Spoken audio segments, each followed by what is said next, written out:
Assalamualaikum warahmatullahi wabarakatuh. Perkenalkan, nama saya Indri Novita dengan NIM 2014-2014-0 dari kelas PBS 5D.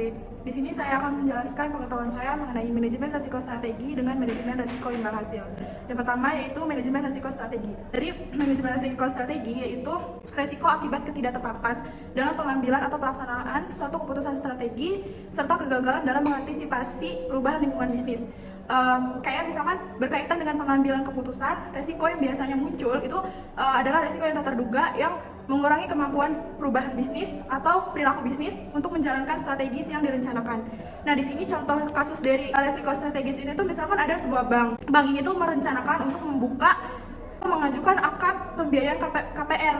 Nah, namun yang mereka ajukan ini strategisnya kurang lengkap. Karena setelah berjalan beberapa bulan ternyata tuh yang mereka ajukan ini pembiayaan KPR ini tidak berjalan lancar, tidak menarik minat nasabah. Maka di sini perlu ada strategi. Nah, di mana bank ini harus membuat ulang strateginya agar para nasabah ini tertarik. Misalkan dari pembiayaan KPR ini tuh ditambahkan asuransi, terus diturunkan suku bunganya, sehingga nasabah itu akan tertarik lagi. Maka seperti itu contoh dari manajemen risiko strategis. Selanjutnya yaitu resiko imbal hasil. Nah, resiko imbal hasil ini yaitu resiko akibat perubahan tingkat imbal hasil yang dibayarkan dari bank itu kepada nasabah karena terjadi perubahan tingkat imbal hasil yang diterima bank dari penyaluran dana yang dapat mempengaruhi perilaku nasabah dana pihak ketiga.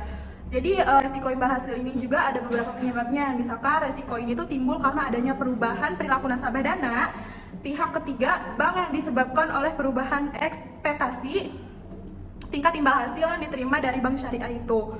Nah, perubahan ekspektasi ini tuh bisa disebabkan oleh faktor internal seperti menurunnya nilai aset bank atau faktor eksternal itu kayak misalkan naiknya return atau imbal hasil yang ditawarkan bank lain. Nah, perubahan ekspektasi ini tuh tingkat imbal hasil ini tersebut dapat memicu perpindahan dari dana dari bank kepada bank lain.